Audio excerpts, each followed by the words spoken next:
কেবল 1 মাস 1.5 মাস পার হয়ে পারে নাই, কি দেখলেন?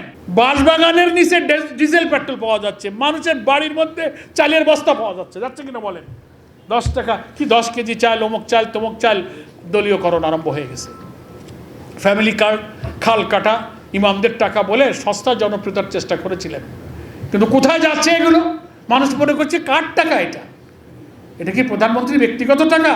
আমার আপনার খাজনা ট্যাক্সের টাকা দিয়ে ভোটের আগে যে মুখরোচক কথা বলেছিলেন, একটু লোক দেখানোর জন্য, আইওয়াশ করার জন্য, শুরুতেই পার্লামেন্ট যাওয়ার আগেই তিনি বলে আমরা 3টা ওয়াদা রক্ষা করেছি, খাল কেটেছি, চাল দিয়েছি, ইমামদের টাকা দিয়েছি। তো খোঁজ নেন এলাকায় কি পরিমাণ দিল আর কি দিল, আর দিতে গিয়ে কি হয়েছে। কেবলই না 1 মাস হয়েছে, আরও তো 5 বছর বাকি। বলে সততা, দুর্নীতি, ইনসাফ, চরিত্রের কঠিন পরীক্ষায় পরীক্ষা দিতে গেলে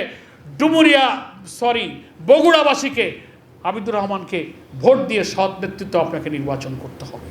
এটা আমি বাংলাদেশ জামায়াতে ইসলামীর সম্মানিত আমির ডক্টর শফিকুর রহমান, আজকে সংসদে বিরোধী দলীয় নেতা, তার পক্ষ থেকে অধ্যক্ষ আবিদুর রহমানকে মনোনীত করা হয়েছে। আমি 9 তারিখে যারা ভোট দেবেন, ভোটারদের কাছে আমি আবেদন জানাবো, আপনি বিএনপি করুন, আওয়ামী লীগ করুন, জাতীয় পার্টি করুন, যে কোনো দলের হন না কেন, যতটুকু চলে গিয়েছে এই দেশ, এই জায়গা থেকে ফিরাতে গেলে অন্তত বগুড়া বাংলাদেশের ঐতিহ্যপূর্ণ একটি শহর, উত্তরবঙ্গের গেটওয়ে বলা হচ্ছে, এটার উন্নয়নের জন্য আজকে আমাদের প্রার্থী যে ইশতেহার ঘোষণা করেছেন, অভাবনীয় কিছু কার্যক্রম এখানে দিয়েছেন, এটাকে সফলতার মুখ দেখাতে হলে আবিদুর রহমানই হচ্ছেন এখানে উপযুক্ত প্রার্থী। আপনারা নির্ভয় আপনারা ভোট কেন্দ্রে আসবেন। আমরা শুনতে পাচ্ছি প্রতিদ্বন্দ্বী প্রার্থীর টাকা, মস্তানি, সন্ত্রাস, প্রশাসনকে প্রভাবিত করা, প্রিজাইডিং, পলিং এজেন্টদের ভয় দেওয়া, নানানভাবে ভোটকে প্রভাবিত করার, ইঞ্জিনিয়ারিং করার কারসাজি হতে পারে। বগুড়াবাসী ভোটারদের কাছে জামায়াত ইসলামীর পক্ষ থেকে আহ্বান জানাই, এবং সরকারি দলের কাছে আমার রিকোয়েস্ট থাকবে, আপনাদের সাথে তো অনেক কথা হয়, আপনারা বলেন বই উঁচু করে জুলাই সনদের সব অক্ষরে অক্ষরে মানব, কত মজার কথা, শুনতে খুব ভালো লাগে। তো এই যে 10টা পয়েন্টের নোট অফ ডিসেন্ট দিয়েছেন, জনগণ এই 5 কোটি মানুষদের নোট অফ ডিসেন্টকে খারিজ করে দিয়েছে 5 কোটি ভোট দিয়ে, নাকি বলেন?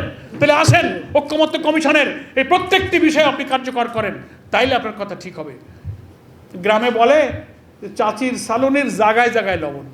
ওই যে আমাদের রাশেদ খান বলল না যে একটা হালাল একটা হারাম, একই প্রেসিডেন্সিয়াল অর্ডারে গণভোটও হলো, জাতীয় ভোট হলো, এবং প্রেসিডেন্সিয়াল অর্ডারে ওখানে সংবিধান সংস্কার পরিষদের শপথনামা উল্লেখ আছে।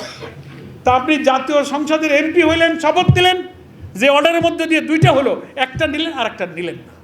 তার মানে নিজের জন্য সংবিধানে যেটুকু ভালো ওইটা আপনি নিলেন।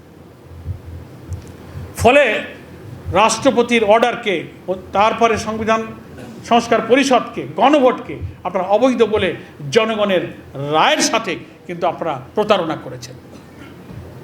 ফলে আপনারা সেখান থেকে ফিরে আসুন, এখনও সময় আছে, পার্লামেন্টের অধিবেশন চলছে। আজকেও আপনারা সংবিধান সংস্কার পরিষদের শপথ গ্রহণ করুন, জুলাই সনদকে অনুমোদন করুন, এবং সেটা সংবিধানের তফসিলে অন্তর্ভুক্ত করে এই রাজনৈতিক সাংবিধানিক সংকট আপনারা নিরসন করুন।